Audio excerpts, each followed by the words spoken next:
Welcome dear students, future of nation. आज हम भारत के संविधान में जो मौलिक अधिकार हैं उसके बारे में पढ़ेंगे। तो आप देखिए, फंडामेंटल राइट्स एंड ड्यूटीज़ के बारे में हम पढ़ेंगे। पहले हम इंट्रोडक्शन देखेंगे कि मौलिक अधिकार क्या हैं, मौलिक अधिकार कितने हैं, मौलिक अधिकार क्यों ज़रूरी हैं। फिर हम फंडामेंटल राइट्स और ड्यूटीज़ का जो अर्थ है वो पढ़ेंगे और उसके बाद हम इनको एक्सप्लेन करेंगे, अच्छे से सब समझेंगे कि कितने अधिकार हैं, कितने ड्यूटीज़ हैं, और उसके पश्चात हम इसके निष्कर्ष पर पहुंचेंगे। तो चलिए डियर स्टूडेंट्स, हम फंडामेंटल राइट्स से इसको शुरू करते हैं। तो आप देखिए, मौलिक अधिकार होते क्या हैं। इससे पहले कि मैं आपको मौलिक अधिकारों के बारे में बताऊं, मैं थोड़ा सा आपसे ज़रूर ये कहना चाहूँगी कि एक लंबे अरसे तक हिंदुस्तान ने गुलामी देखी। बहुत लंबे अरसे तक जो ब्रिटिशर्स थे वो हमारे देश में रहे और हम न जाने कितने बरसों तक अपनी जो नेशनल मूवमेंट यदि आप पढ़ेंगे तो आपको मालूम पड़ेगा कि हम संघर्ष करते रहे। और इस संघर्ष के पीछे जो सबसे बड़ी हमारी इच्छा थी, सबसे बड़ी जो हमारी मंशा थी, वो थी अधिकारों की प्राप्ति। क्योंकि कोई भी किसी भी देश का जो नागरिक है, यदि उसके पास मौलिक अधिकार होते हैं तो वो अपने आप को सम्मानित अनुभव करता है। बहुत साधारण शब्दों में यदि मैं आपसे कहूँ तो मौलिक अधिकार वे अधिकार हैं जो किसी देश के नागरिक को इसलिए मिलते हैं क्योंकि वो अमुक देश का नागरिक होता है। ये बहुत ही साधारण से शब्दों में मुझे कभी कभी मौलिक अधिकार दिखाई देते हैं, लेकिन तब भी यदि आप एक उचित डेफिनेशन जानना चाहें तो आपको मैं बता दूं कि भारतीय संविधान के तृतीय भाग में नागरिकों के मौलिक अधिकारों की विस्तृत व्याख्या की गई है। ये अमेरिका के संविधान से लिए गए थे। मौलिक अधिकार व्यक्ति के नैतिक, भौतिक और आध्यात्मिक विकास के लिए बहुत ज़रूरी हैं। जिस प्रकार जीवन जीने के लिए पानी की ज़रूरत होती है, उसी प्रकार व्यक्तित्व के विकास के लिए मौलिक अधिकारों की ज़रूरत होती है। और ये जो मौलिक अधिकार हैं, इनको 6 भागों में बांटा गया है। एक और बात मैं आपसे ज़रूर यहाँ कहना चाहूँगी कि मूल संविधान में 7 मौलिक अधिकार थे, लेकिन 44वें संवैधानिक संशोधन के द्वारा संपत्ति के अधिकार को मौलिक अधिकार की सूची से हटाकर इसे संविधान के अनुच्छेद 301 के अंतर्गत कानूनी अधिकार के रूप में रखा गया है। यानी पहले जो अधिकार थे वो बाद में इस तरह से रखे गए। अगर आप मौलिक अधिकारों से जुड़े कुछ तथ्य जानना चाहें कि मौलिक अधिकार कैसे शुरू हुए, क्या कारण थे, कहाँ से इनको लिया गया, तो बहुत ब्रीफ में मैं आपको बता दूं कि इन्हें संयुक्त राज्य अमेरिका के संविधान से लिया गया था और इसका वर्णन संविधान के भाग 3 में अनुच्छेद 12 से अनुच्छेद 35 तक किया गया है। इसमें संशोधन हो सकता है और राष्ट्रीय आपात के दौरान आर्टिकल 352 जीवन एवं व्यक्तिगत स्वतंत्रता के अधिकार को छोड़कर अन्य मौलिक अधिकारों को स्थगित किया जा सकता है। मूल संविधान में ये जो मौलिक अधिकार थे ये 7 थे, लेकिन 44वें संवैधानिक संशोधन जो 1979 में ये संशोधन किया गया था, इसके द्वारा संपत्ति के अधिकार को आर्टिकल 31 और आर्टिकल 19F इनको मौलिक अधिकार की सूची से हटा करके इसे संविधान के अनुच्छेद 301 के अंतर्गत कानूनी अधिकार के रूप में रख दिया गया था। उससे हुआ क्या कि भारतीय नागरिकों को निम्नलिखित जो है मूल अधिकार मिल गए। मैं आपको ज़रूर बताऊंगी वो अधिकार कौन से थे। इसके बारे में आप देखिएगा कि मूल अधिकार कौन से थे, कौन से अधिकार। देखिए, आपको दिखाई दे रहा है मौलिक अधिकार कि ये जो मूल अधिकार हमारे हैं कौन से हैं। 6 हैं विद्यार्थियों ये संख्या में। पहला जो अधिकार है इसको हम कहते हैं समानता का अधिकार। समानता का अधिकार। दूसरा अधिकार स्वतंत्रता का अधिकार। तीसरा शोषण के विरुद्ध अधिकार। चौथा धार्मिक स्वतंत्रता का अधिकार। 5वां संस्कृति और शिक्षा संबंधी अधिकार। और उसके बाद छठा अधिकार है संवैधानिक उपचारों का अधिकार। यानी ऊपर के 5 अधिकार यदि किसी नागरिक को प्राप्त नहीं होते तो वो जो है छठा अधिकार, जिसे आप संवैधानिक उपचारों का अधिकार कहते हैं, उससे इसे प्राप्त कर सकता है। अब आप देखिए समानता का अधिकार। समानता का अधिकार अगर आप देखेंगे तो आर्टिकल 14 से लेकर के 18 तक ये अधिकार आपको 14 से 18 तक के अनुच्छेद में मिलेगा। दूसरा स्वतंत्रता का अधिकार आर्टिकल 19 से 22 तक। शोषण के विरुद्ध अधिकार आर्टिकल 23 से 24 तक। धार्मिक स्वतंत्रता का अधिकार आर्टिकल 25 से 28 तक। संस्कृति और शिक्षा संबंधी अधिकार आर्टिकल 29 से 30 तक। तो संवैधानिक अधिकार आर्टिकल 32, इसे आप विधिवत तरीके से याद कर दीजिएगा।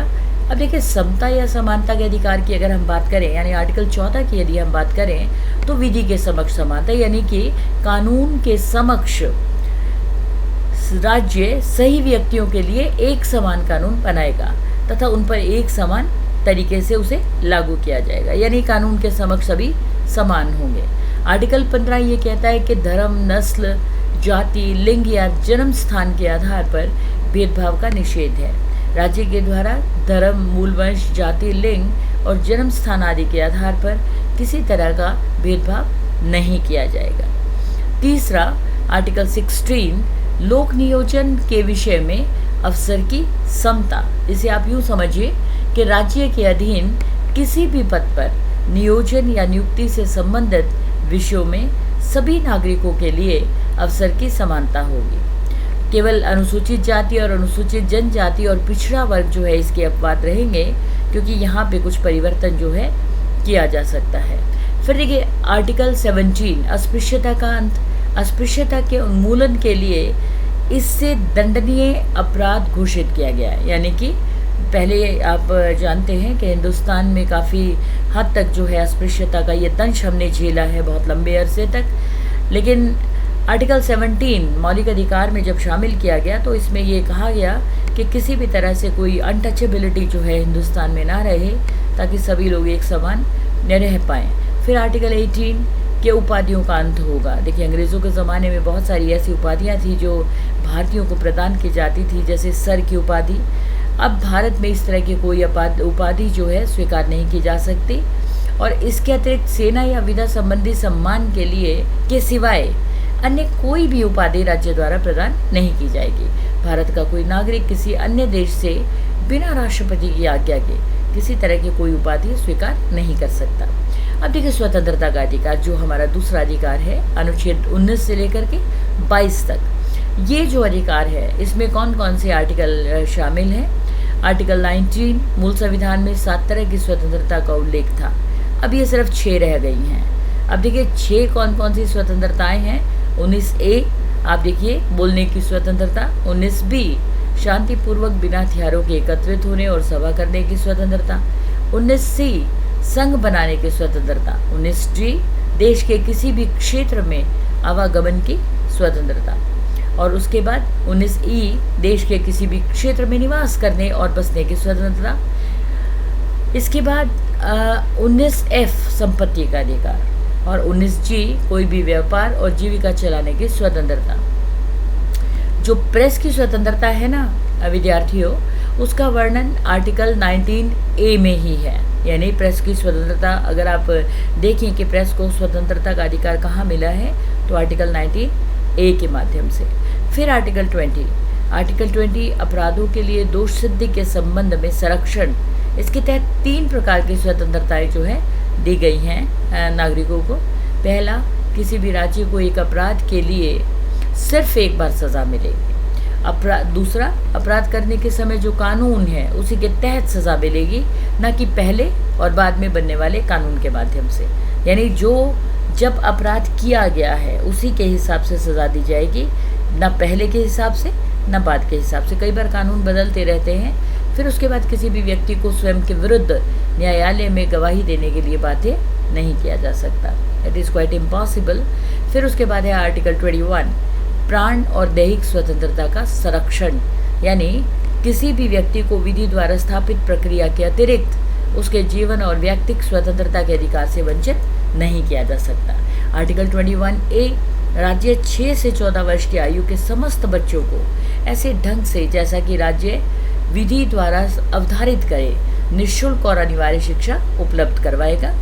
और ये जो है 86 अमेंडमेंट किया गया था 2002 में, इसके आधार पर ये जो है जारी किया गया था ये आदेश या संविधान के द्वारा। फिर आर्टिकल 22 कुछ दशाओं में गिरफ्तारी और निरोध में संरक्षण। अगर किसी भी व्यक्ति को मनमाने ढंग से हिरासत में ले लिया गया है तो उसे 3 प्रकार की स्वतंत्रता प्रदान की गई है। नंबर 1, हिरासत में लेने का कारण बताना होगा। दूसरा, 24 घंटे के अंदर अंदर आने जाने के समय को जो है उसमें छोड़ दिया जाता है, उसे दंडाधिकारी के समक्ष पेश करना होगा। तीसरा, उसे अपने पसंद के वकील से सलाह देने का अधिकार होगा। ये 3 जो है स्वतंत्रताएं उसे प्रदान की गई हैं। निवारक निरोध के बारे में या अन्य स्वतंत्रताओं के बारे में आप ध्यान से यदि पढ़ेंगे तो आपको मालूम पड़ेगा कि निवारक निरोध का मतलब क्या है कि निवारक निरोध कानून के अंतर्गत किसी व्यक्ति को अपराध करने के पूर्व ही गिरफ्तार किया जाता है। निवारक निरोध का उद्देश्य व्यक्ति को अपराध के लिए दंड देना नहीं, बल्कि उसे अपराध करने से रोकना है। मतलब अगर संभावना हो कि ये व्यक्ति अपराध कर सकता है तो उसे रोकना। जब किसी व्यक्ति निवारक निरोध की किसी विधि के अधीन गिरफ्तार किया जाता है, तब सरकार ऐसे व्यक्ति को केवल 3 महीने तक जेल में रख सकती है। अगर गिरफ्तार व्यक्ति को 3 महीने से अधिक समय के लिए जेल में रखना हो तो इसके लिए सलाहकार बोर्ड का प्रतिवेदन प्राप्त होना जरूरी होता है। फिर देखिए दूसरा कि इस प्रकार निरुद्ध व्यक्ति को यथाशीघ्र निरोध के आधार पर सूचित किया जाएगा, लेकिन जिन तथ्यों को निरस्त करना लोकहित के विरुद्ध समझा जाएगा उन्हें प्रकट करना जरूरी नहीं है। तीसरा, निरुद्ध व्यक्ति को निरोध आदेश के विरुद्ध अभ्यावेदन करने के लिए शीघ्र अतिशीघ्र अवसर देना चाहिए, यानी यदि वो चाहे तो वो भी जो है इसके विरुद्ध कह सकता है, न्यायालय में जा सकता है। तीसरा, शोषण के विरुद्ध अधिकार। अब आर्टिकल 23 मानव के दुर्व्यवहार और बलात् श्रम का प्रतिषेध। इसके द्वारा किसी व्यक्ति की खरीद, बिक्री, बेकारी तथा इसी प्रकार का अन्य जबरदस्ती लिया हुआ कोई भी श्रम निषिद्ध ठहराया गया है, जिसका उल्लंघन विधि के अनुसार दंडनीय अपराध है। हालांकि जरूरत पड़ने पर राष्ट्रीय सेवा करने के लिए बाध्य किया जा सकता है। फिर आर्टिकल 24 बालकों के नियोजन का प्रतिषेध, यानी 14 वर्ष से कम आयु वाले किसी भी बच्चे को कारखानों, खानों या किसी अन्य जोखिम भरे काम में नियुक्त नहीं किया जा सकता। फिर चौथा देखिए धार्मिक स्वतंत्रता का अधिकार। आर्टिकल 25 अंत्यकरण की और धर्म को अबाध रूप से मानने, आचरण और प्रचार करने की स्वतंत्रता। कोई भी व्यक्ति किसी भी धर्म को मान सकता है और उसका प्रचार प्रसार कर सकता है, किसी को मनाही नहीं है। क्योंकि आप देखिए भारत जो है बहु धर्मों वाला देश है, यहाँ पर अलग अलग धर्म के लोग रहते हैं, अलग अलग जाति के लोग रहते हैं, अपनी अपनी संस्कृति को मानते हैं, तो उन्हें अधिकार है। आर्टिकल 26 धार्मिक कार्यों के प्रबंध की स्वतंत्रता, यानी व्यक्ति को अपने धर्म के लिए संस्थाओं की स्थापना और पोषण करने, विधि सम्मत संपत्ति के अर्जन करने, स्वामित्व व प्रशासन का अधिकार है। आप जानते हैं कि हमारे देश में अलग अलग धर्मों के लोग रहते हैं, वो जब चाहें अपने किसी भी कार्यक्रम को यदि करवाना चाहें तो करवा सकते हैं। इसके लिए कोई आपत्ति जो है संविधान को नहीं है। आर्टिकल 27 राज्य किसी भी व्यक्ति को ऐसे कर देने के लिए बाध्य नहीं कर सकता जिसकी आय किसी विशेष धर्म अथवा धार्मिक संप्रदाय की उन्नति या पोषण में व्यय करने के लिए विशेष रूप से निश्चित कर दी गई हो। फिर आर्टिकल 28 राज्य विधि से पूर्णतः पोषित की किसी शिक्षा संस्था में धार्मिक शिक्षा नहीं दी जाएगी।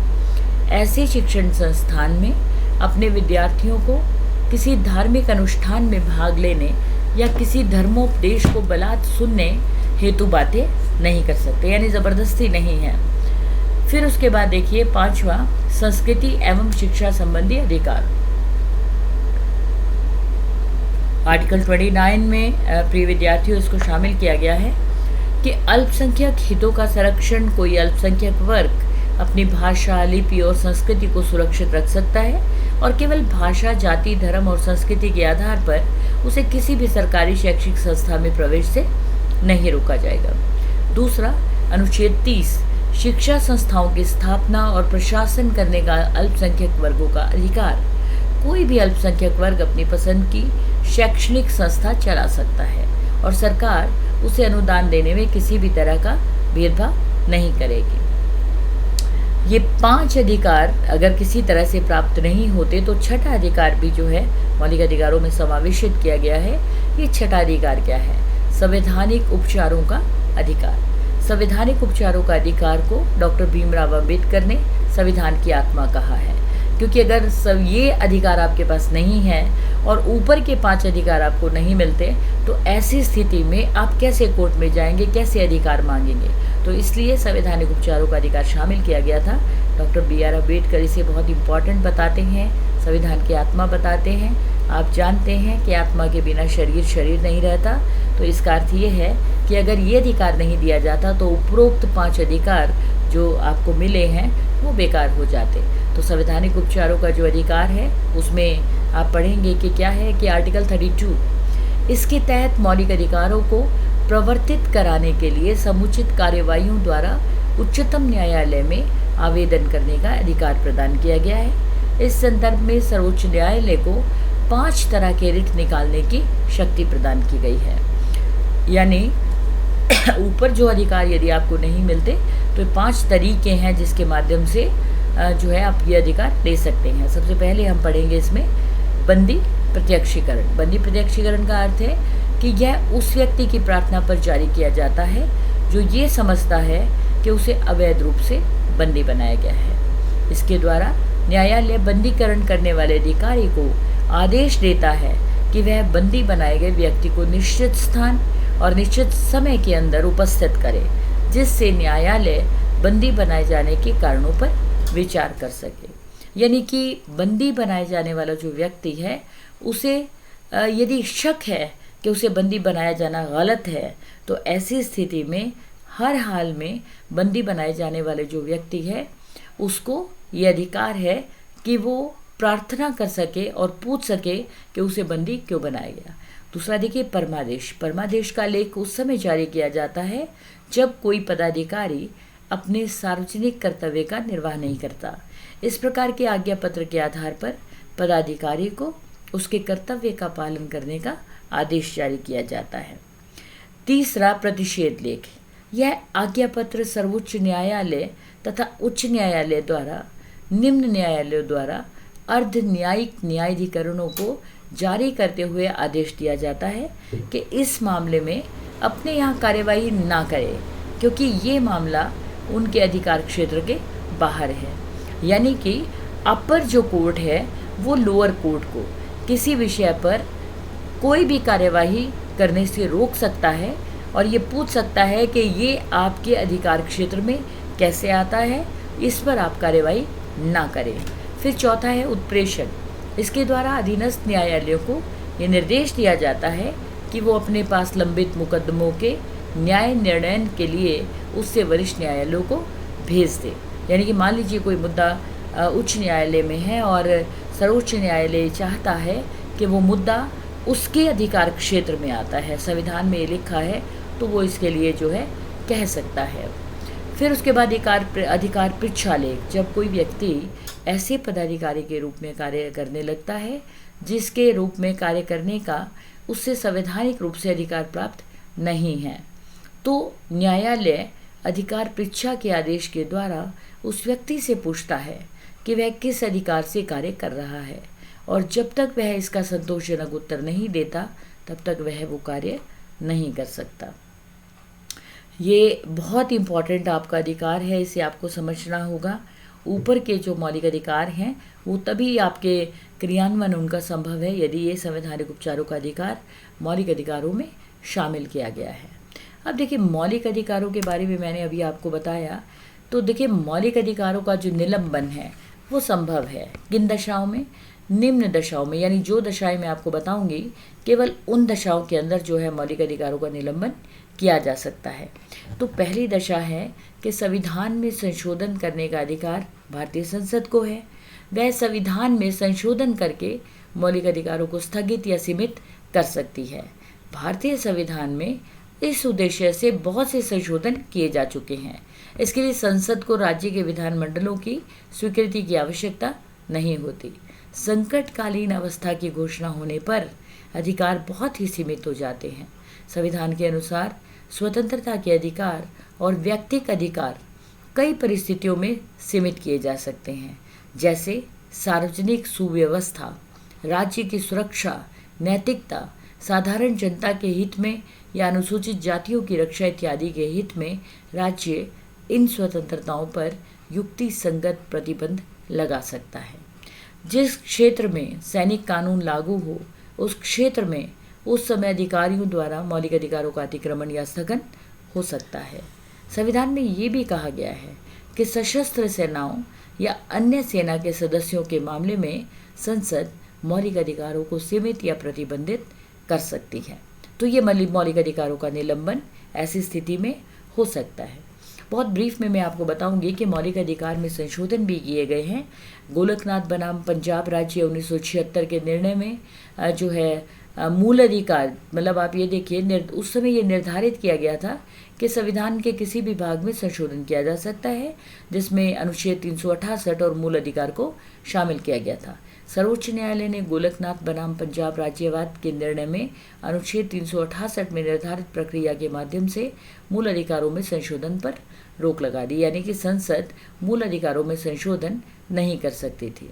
ये आपको समझना होगा। तो मौलिक अधिकारों का जो निलंबन है वो किस तरह से होता है और कौन कौन से संशोधन जो है किए गए हैं मौलिक अधिकारों में, ये आपको मालूम होना चाहिए। और उसके बाद हम आगे देखेंगे फंडामेंटल ड्यूटीज़ के बारे में। प्रिय विद्यार्थियों, ये बात आपको ज़रूर मालूम होनी चाहिए कि अगर हम अधिकार की बात करते हैं तो हमें कर्तव्यों के प्रति भी बहुत मैं ये कहूँ कि कर्तव्यों के प्रति भी हमें बहुत रिस्पॉन्सिबल होना चाहिए। ज़्यादातर जो लोग हैं वे अधिकार तो चाहते हैं लेकिन कर्तव्य पूरा करना नहीं चाहते। हम अक्सर ये डिमांड करते हैं, हमें ये नहीं मिला, हमें वो नहीं मिला, हमें ये मिलना चाहिए, हमें वो मिलना चाहिए। तो भारत के संविधान में भी अधिकार भी हैं और कर्तव्य भी हैं। ये जो कर्तव्य हैं, मौलिक कर्तव्य, देखिए मैं आपसे उम्मीद करती हूँ कि जो मैं आपको पढ़ाऊँ, जो भी मैं आपको समझाऊँ, वो आपको समझ में आए और आने वाले समय में आपके काम आए। आप अच्छे नागरिक बन पाएँ, आप अपने अधिकारों के विषय में समझें।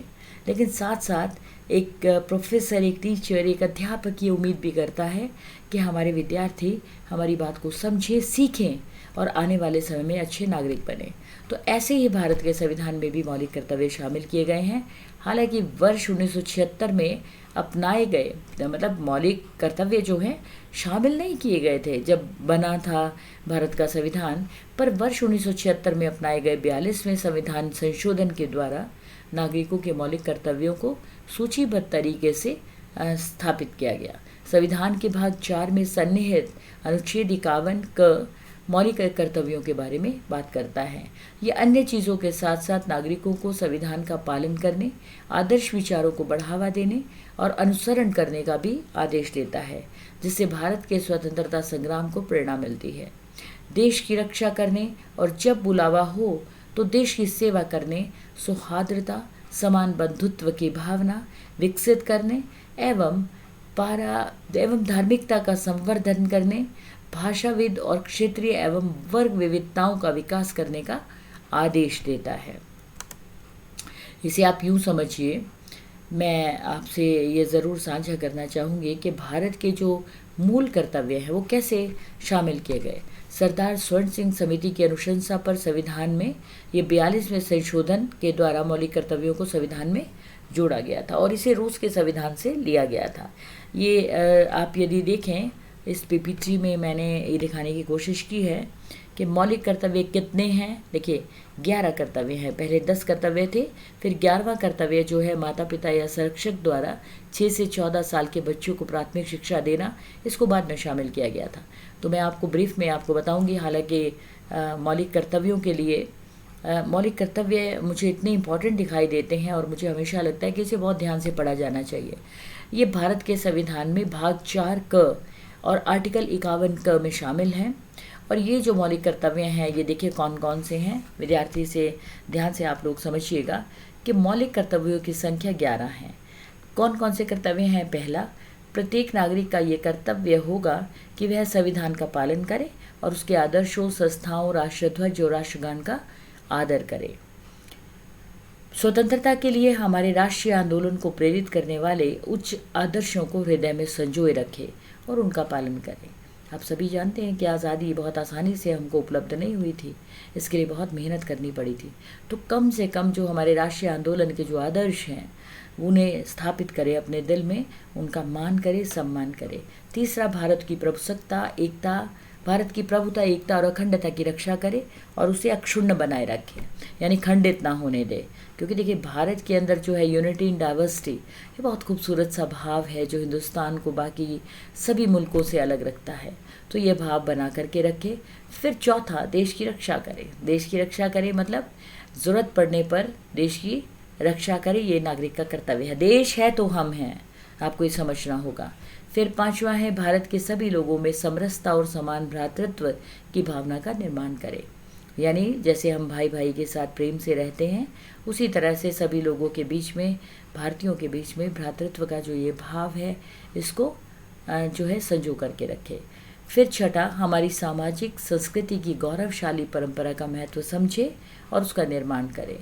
फिर मतलब देखिए, अब संस्कृति क्या है कि भारत, आप जानते हैं पूरे विश्व में हम लोग बहुत प्रसिद्ध हैं कि भारत की संस्कृति, भारत की सभ्यता बहुत पॉपुलर है। आप देखिए, मैं तो कभी कभी हैरान होती हूँ कि बहुत सारे जो NRIs लोग हैं, वे भी ये चाहते हैं कि हिंदुस्तान की लड़की के साथ विवाह करें, क्योंकि जो संस्कृति सभ्यता हमारे संस्कारों में हमको मिली है, वो अन्य किसी मुल्क में प्राप्त नहीं होती। तो उनको बना करके रखे, अक्षुण्ण रखे, गौरवशाली हमारी परंपरा है। फिर उसके बाद 7वां, प्राकृतिक पर्यावरण की रक्षा और उसका संवर्धन करें। ये जो प्रकृति है हमें जो मिली है, ये ईश्वर का दूसरा रूप होती है, इसकी रक्षा करें और इसे बढ़ाने में, यानी ज़्यादा से ज़्यादा पेड़ लगाए, ज़्यादा से ज़्यादा प्रकृति की रक्षा करें, ये बहुत ज़रूरी है। उसके बाद देखिए, वैज्ञानिक दृष्टिकोण और ज्ञानार्जन की भावना का विकास करें। यानी अपना जो दृष्टिकोण है, किसी तरह से भी कोई भी व्यक्ति जो है अंधविश्वासी ना हो, या केवल वैज्ञानिक भाव को रख करके यदि वो आगे बढ़े, तभी वो ज़िंदगी में कामयाब हो सकता है। और इसके अलावा ज्ञान अर्जित करने की भावना का हर व्यक्ति खुद में विकास करे। देखिए प्रिय विद्यार्थियों, जितना ज़्यादा आप ज्ञान हासिल करेंगे, जितना ज़्यादा आप पढ़ेंगे, जितना ज़्यादा आप चीज़ों को समझेंगे, जितना ज़्यादा आपकी जानकारियाँ बढ़ती चली जाएंगी, उतना ज़्यादा आप देश के लिए असेट बनते चले जाएंगे। तो ये आपका मौलिक कर्तव्य भी है, आपकी सफलता के लिए भी ये बहुत ज़रूरी है। और उसके बाद सार्वजनिक संपत्ति को सुरक्षित रखें। सार्वजनिक संपत्ति मतलब सबकी संपत्ति, आपकी, मेरी, हम सबकी। ये जो सार्वजनिक संपत्ति है, ये हमारे ही कर से बनती है। सार्वजनिक संपत्ति को हम न केवल साफ सुथरा रखें, उसको किसी तरह की क्षति ना पहुंचाएं। ऐसा नहीं कि ताजमहल में हम गए, देखने के लिए गए, या कुतुब मीनार देखने के लिए गए, लाल किला देखने के लिए गए और वहाँ पर ऐसे ट्रायंगल बनाते हैं और तीर का निशान। नो नो नो, प्लीज़, जो भी हमारी सार्वजनिक संपत्ति है, हम उसे साफ बनाएं, उसे साफ सुथरा रखें, प्रेम से उसको जो है हम प्रयोग करें, क्योंकि वो हमारी ही संपत्ति है, हमारे लिए बनाई गई है, तो हम उसको ठीक से रखें। फिर व्यक्तिगत और सामूहिक गतिविधियों के सभी क्षेत्रों में उत्कर्ष की ओर बढ़ने का सतत प्रयास करें। हर व्यक्ति को ये प्रयास करना चाहिए कि वो आगे अपना करियर बनाए और आगे बढ़े। और जब कोई व्यक्ति आगे बढ़ेगा तो ऑब्वियस है देश आगे बढ़ेगा, क्योंकि किसी भी देश के जो नागरिक होते हैं वो उस देश की बहुमूल्य संपत्ति होते हैं। तो आप लोग यदि कामयाब होंगे तो राष्ट्र कामयाब होगा। अभी कोरोना काल के अंदर आपने देखा होगा कि वेंटिलेटर्स की ज़रूरत थी। जब वेंटिलेटर्स हमारे अपने देश में बनने लगे तो एक सेफ्टी का हमें अनुभव होने लगा। तो अगर हमारे ही अपने मुल्क के अंदर हमारे अपने बच्चे मेहनत करेंगे तो ये बहुत अच्छा होगा। फिर अब देखिए, ये जो 11वां मौलिक कर्तव्य है, ये माता पिता के लिए है और इसको 86 अमेंडमेंट करके डाला गया था भारत के संविधान में कि माता पिता या संरक्षक द्वारा 6 से 14 वर्ष के बच्चों हेतु प्राथमिक शिक्षा प्रदान करना अनिवार्य होगा।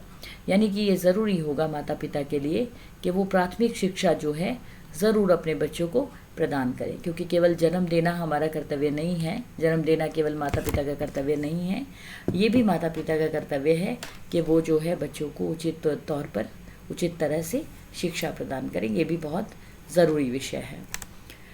अब देखिए, आप ज़रूर एक बार देखिएगा कि मौलिक कर्तव्यों के बारे में मैंने आपको बताया। मौलिक कर्तव्य यदि आप को नहीं मिलते, मौलिक कर्तव्यों का निर्वहन यदि आप नहीं करते, तो आपको किसी तरह का दंड का अधिकारी नहीं माना जाता। अगर आप मौलिक अधिकार यदि आपको नहीं मिलते तो आप कोर्ट में जा सकते हैं। संवैधानिक उपचारों का अधिकार मैंने आपको बताया।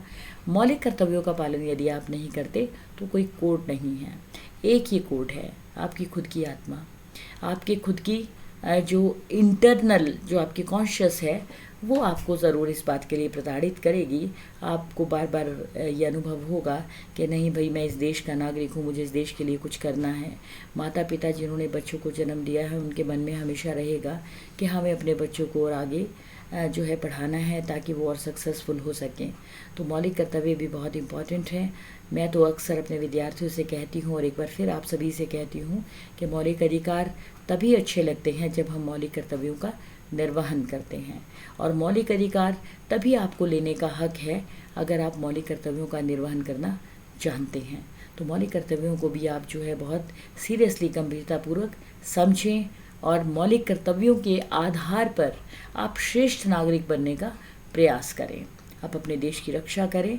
2 राष्ट्रीय त्यौहार आपके आते हैं, 26 जनवरी और 15 अगस्त।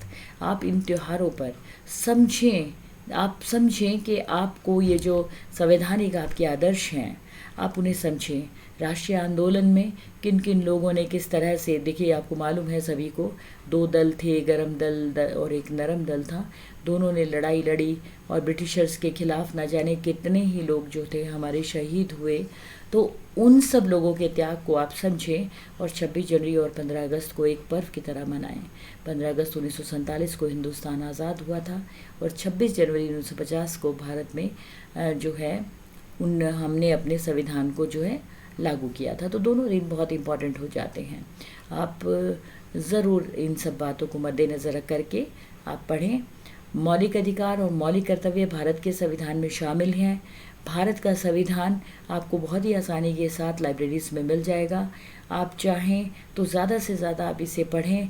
जितना ज़्यादा आप भारत के संविधान को पढ़ते चले जाएंगे उतना ज़्यादा न केवल आपका जनरल नॉलेज बढ़ेगा बल्कि आपको ये भी मालूम पड़ेगा कि अगर आप दिक्कत में हैं तो कौन सा अधिकार है जो आपको सरकार से किसी तरह का लाभ दिला सकता है।